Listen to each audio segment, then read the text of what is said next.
بسم اللہ الرحمن الرحیم۔ روحانی وظائف کے معزز ناظرین کو السلام علیکم۔ زندگی کے اس کٹن دور میں ہر کوئی مسائل اور پریشانی کا شکار ہے، اور ہر کوئی یہی چاہتا ہے کہ جب رات کو پریشانی کے عالم میں سوئے اور صبح اٹھے تو اس کی تمام پریشانیاں مشکلات ختم ہو جائیں۔ تو ان سب کا علاج تو سب سے پہلے خود ہمارے اندر موجود ہے، پھر ہمیں باہر تلاش کرنا چاہیے، کیونکہ سب سے جو بڑا حل ہے وہ ہے اللہ کی طرف رجوع کرنا۔ جو شخص اللہ کی طرف رجوع کر لیتا ہے،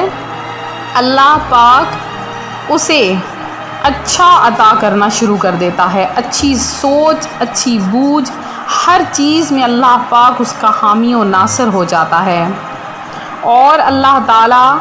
اس پر اپنی رحمتوں کی برسات کر دیتا ہے، اور تمام زندگی کی اس کی مشکلات پریشانیوں کو ختم کر دیتا ہے۔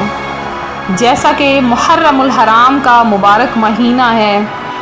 یہ مبارک مہینہ کس لیے ہے؟ کیونکہ اس مہینے میں حضرت آدم علیہ السلام کی توبہ قبول ہوئی، حضرت یونس علیہ السلام کو مچھلی کے پیٹ سے نکالا گیا، اور اس کے علاوہ اور بھی بہت سی کرامات ہیں جو آپ ضرور جانتے ہوں گے، اور میں اپنی اکثر ویڈیوز میں آپ کو بتا چکی ہوں۔ اس مہینے کی کرامات و برکات یہ بھی ہیں، اس مہینے میں اگر کوئی شخص اللہ پاک کے سامنے سجدہ ریز ہوتا ہے، دعائیں مانگتا ہے، اللہ پاک اس کی توبہ کو قبول کرتا ہے، اس کی حاجتوں کو پورا کر دیتا ہے، اس کے تمام مسائل کو حل کر دیتا ہے۔ ان مسائل میں سے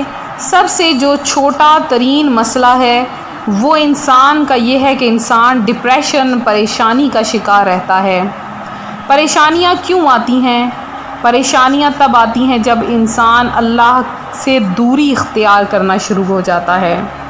کوئی بھی یہ نہیں کہتا اپنی زبان سے کہ میں نے اللہ سے دوری اختیار کر لی، لیکن اس کے اعمال بتا دیتے ہیں کہ اس نے اللہ سے دوری اختیار کر لی ہے۔ پھر کیا ہوتا ہے؟ رزق کی تنگیاں شروع ہو جاتی ہیں، اولاد نافرمان ہونا شروع ہو جاتی ہے، اولاد سے دوری ہو جاتی ہے، ماں باپ سے دوری انسان اختیار کرنا شروع کر دیتا ہے، یعنی شیطان مکمل انسان پر حاوی ہو جاتا ہے۔ پھر انسان کے بس میں کچھ بھی نہیں رہتا، بس وہ شیطان کی باتیں ماننا شروع کر دیتا ہے، اور شیطان کے بہکاوے میں آ کر اس قدر آگے نکل جاتا ہے کہ اسے کچھ بھی دکھائی نہیں دیتا، اسے کچھ بھی سنائی نہیں دیتا کہ وہ کیا کر رہا ہے، اس سے کیا ہو رہا ہے۔ تو ایسے میں بس اللہ کا ذکر ہی سب سے بڑی چیز ہے جو پریشانیوں کو ہم سے دور کر سکتا ہے۔ آج میں آپ کے لیے 12 محرم الحرام کا ایک ایسا خاص عمل لائی ہوں، ایک ایسا خاص وظیفہ لے کر آئی ہوں کہ جو امام حسین، امام عالی مقام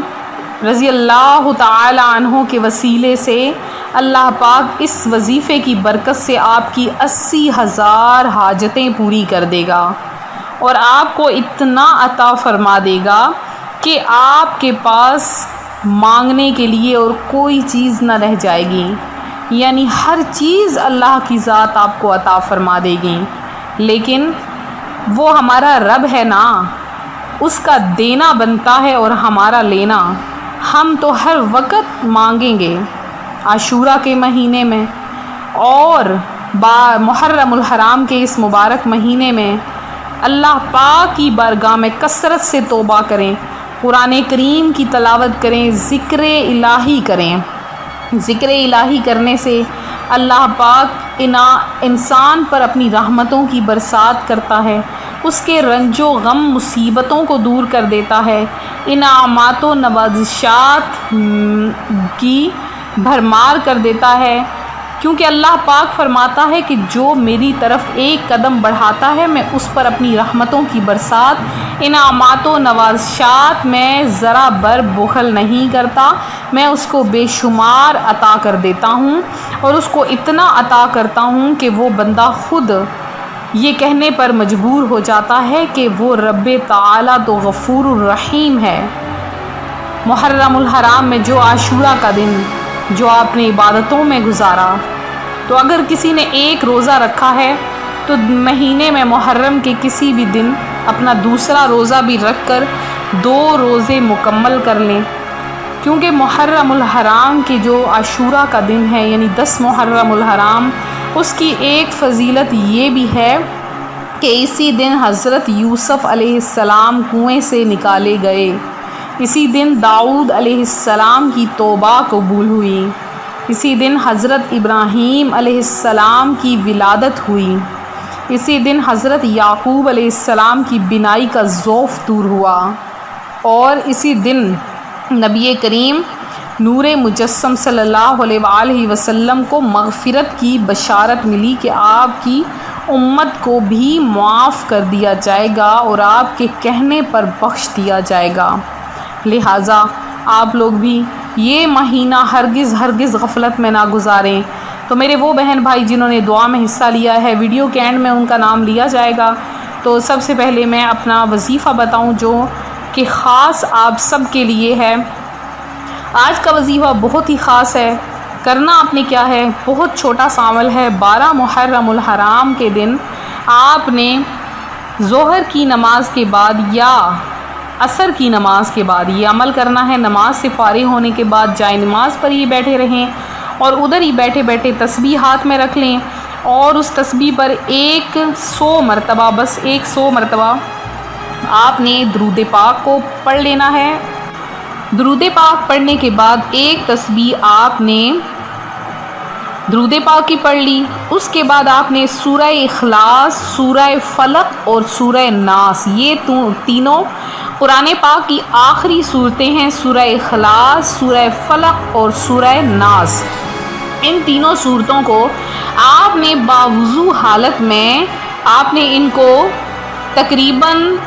313 مرتبہ آپ نے پڑھنا ہے۔ اس میں وقت تو کم از کم 10-20 منٹ لگیں گے، لیکن آپ نے اس کو 313 مرتبہ پڑھنا ہے، اس میں کمی بیشی نہیں کرنی۔ اور اس کے بعد آپ نے درود پاک پڑھنا ہے، اور اللہ کی بارگاہ میں آپ نے آپ کے دل میں جو بھی حاجتیں ہیں